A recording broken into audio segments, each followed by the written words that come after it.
Halo, nama saya Untung Unsong, orang Korea yang trading saham Indonesia. Melalui Ginseng Cari Duit disampaikan apa yang saya pelajari di dunia trading.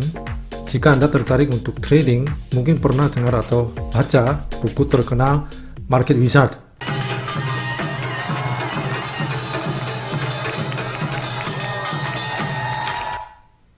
Ada Market Wizard versi Korea di pasar saham, jadi izin saya menyampaikan apa yang saya rangkum setelah dibaca.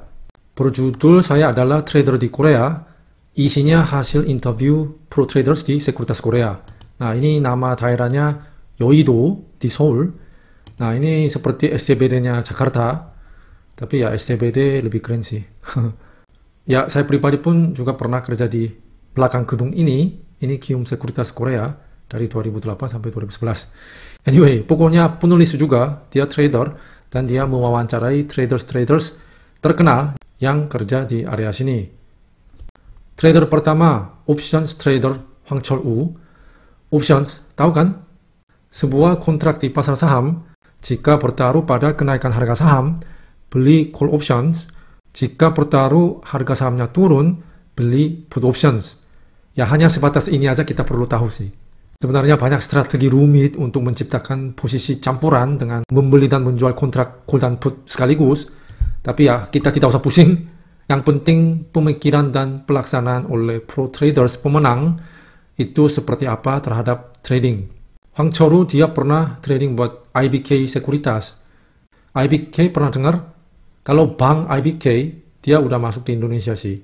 Pokoknya para traders yang diperkenalkan di video ini mereka sering berpindah-pindah antar perusahaan sekuritas. Itu wajar, mereka pindah-pindah ke perusahaan sekuritas yang lain. Nah, itu adalah ciri khas dari para traders profesional di dunia sekuritas. Jadi, tidak penting sekuritas mana yang mereka ikuti. Karena ciri khasnya sifat options trader yang tidak perlu pikirin fundamental emittent, hal terpenting bagi mereka adalah bid offer, yaitu order book.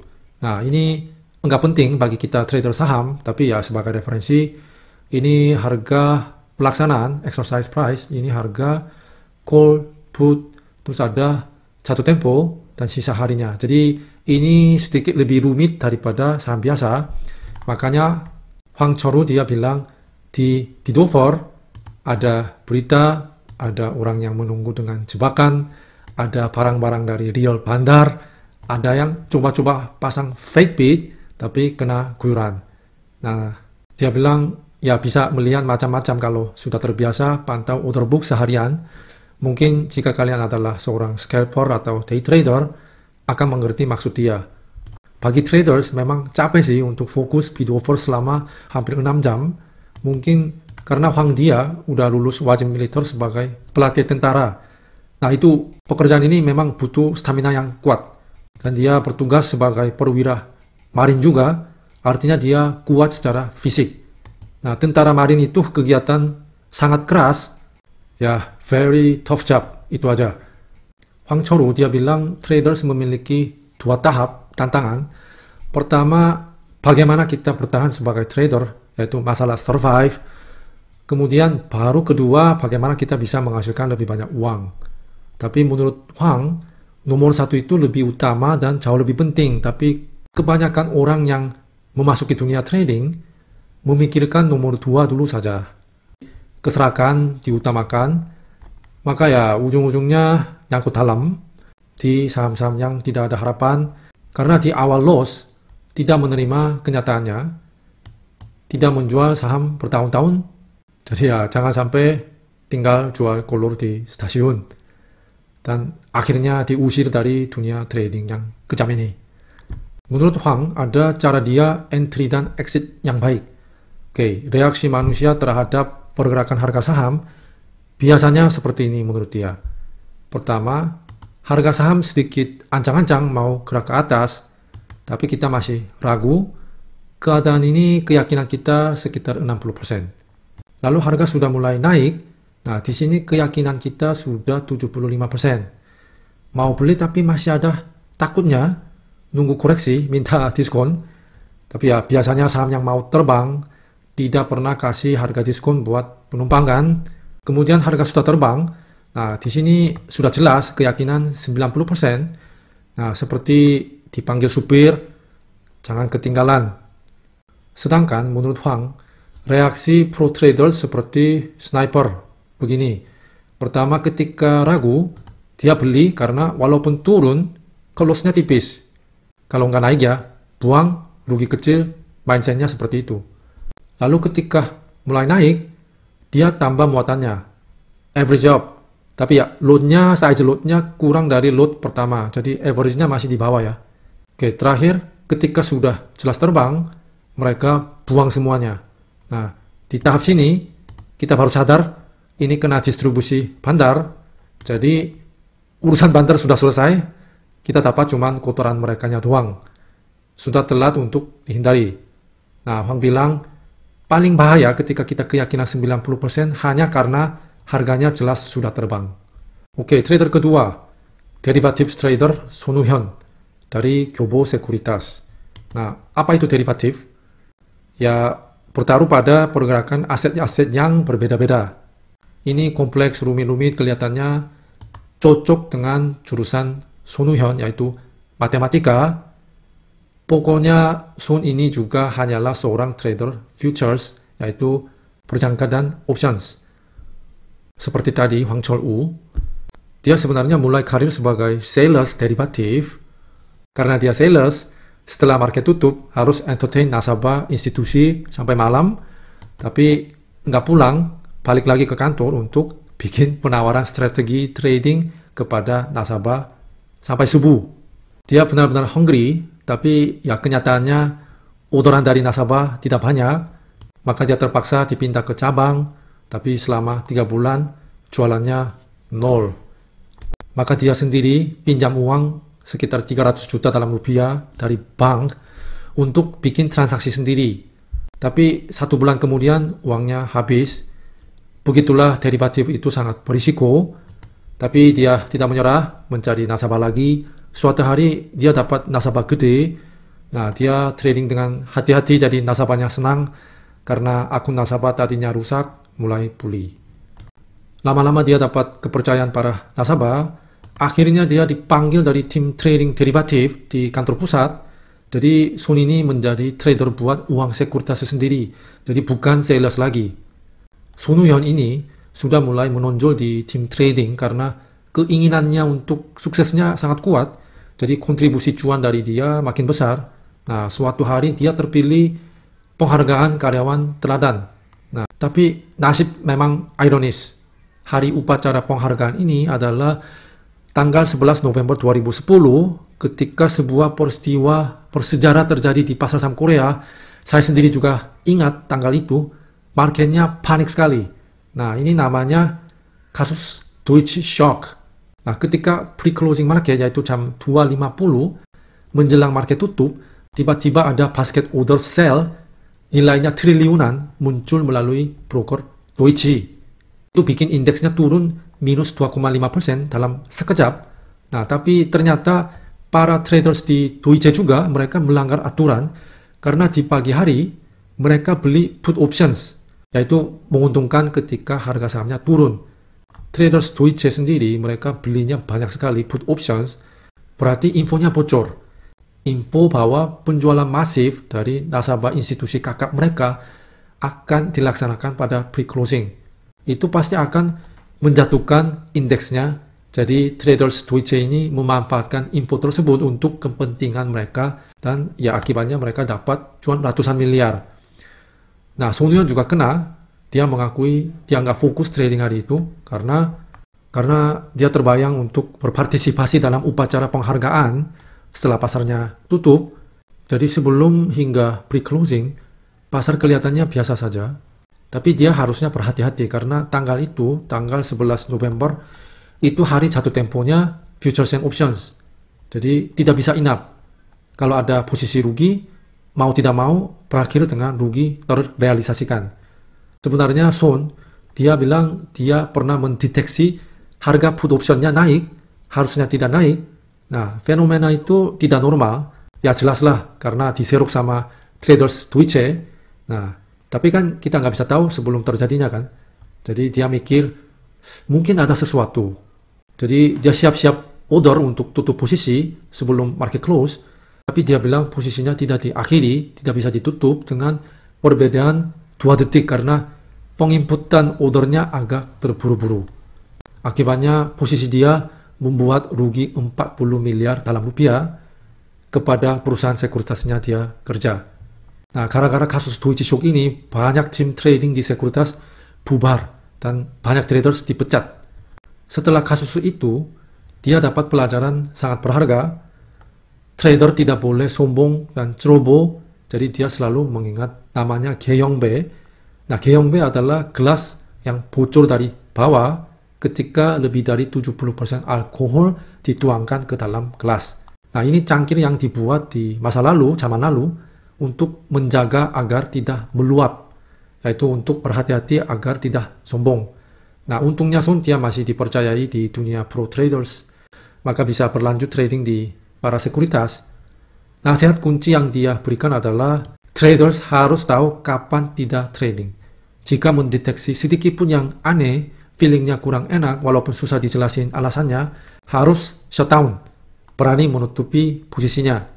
Jadi dia pilih yang tidak dapat apa-apa daripada pilih yang kemungkinan besar akan kalah.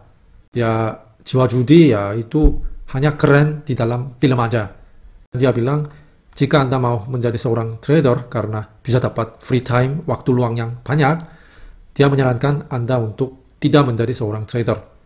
Nah, Song Hyun bilang, untuk survive sebagai di pasar saham, dia lebih sibuk dan kerja keras setelah penutupan pasar untuk mereview rekapan.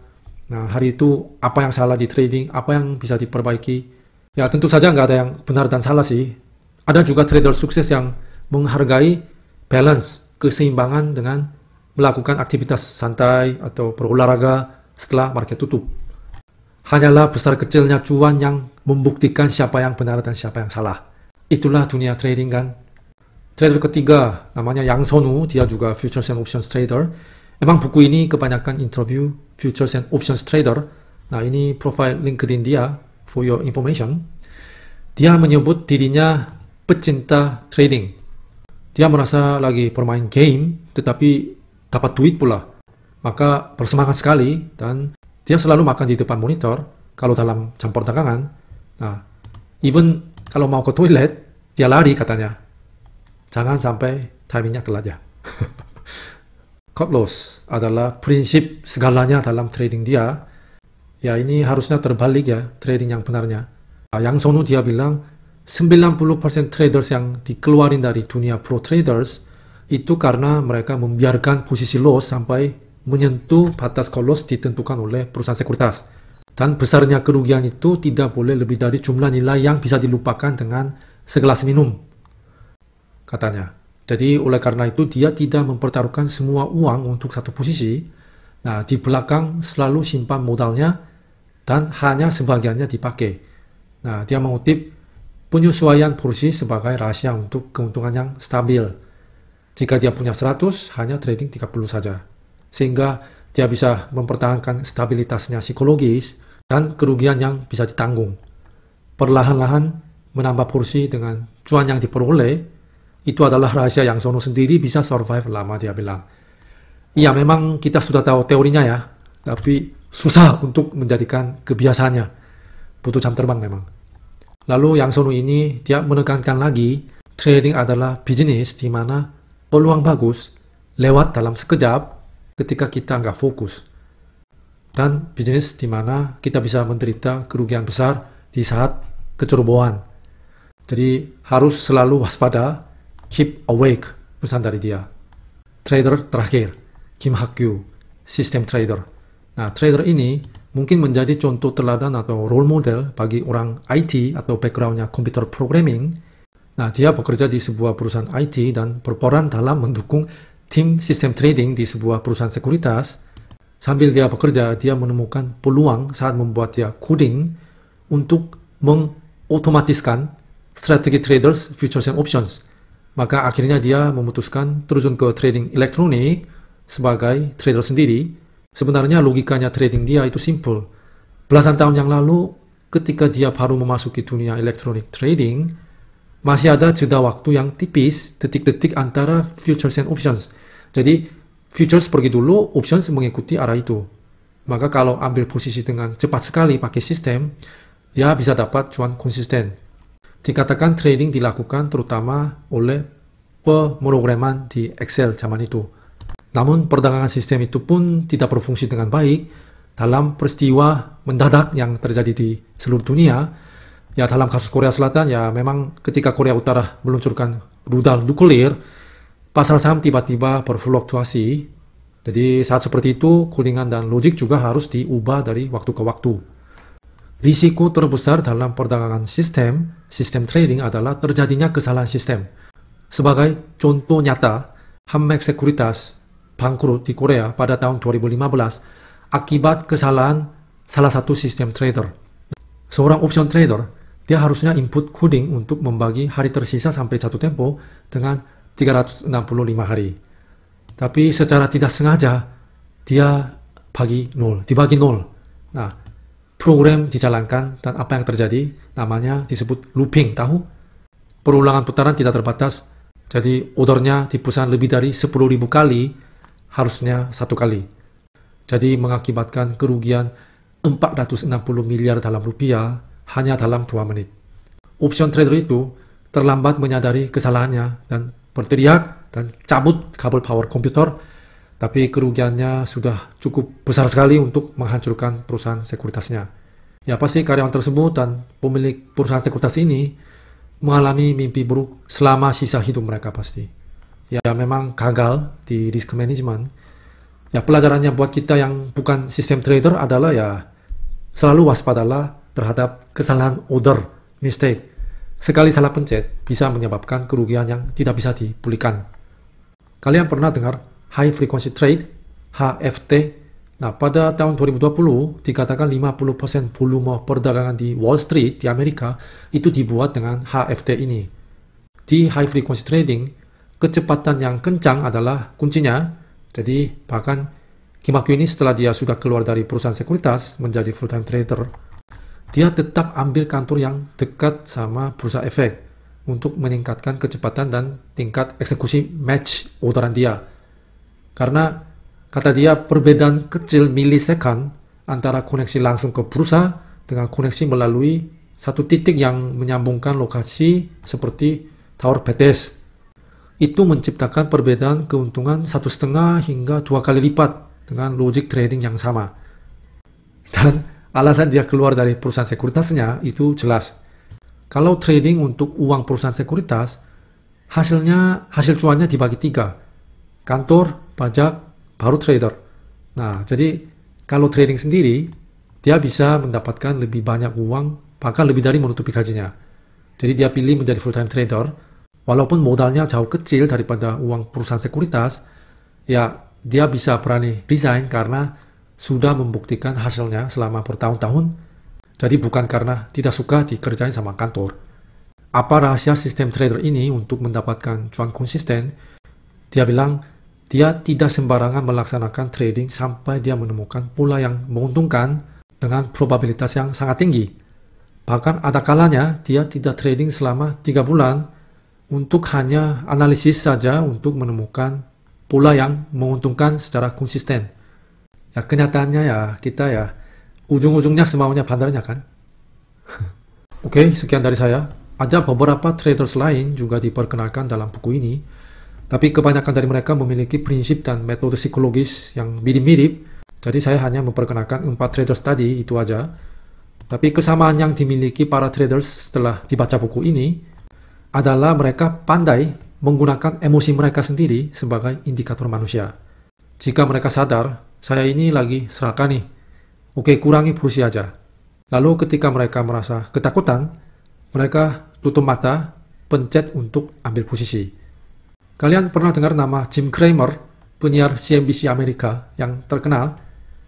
Karena pasarnya begitu sering bertentangan dengan apa yang dia katakan, bahkan produk keuangan yang mengambil posisi bertentangan dengan apa yang dia katakan sudah diluncurkan di Amerika.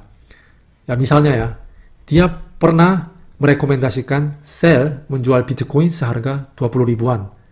Setelah itu Bitcoin langsung meroket dan sekarang di atas 30 ribu dolar.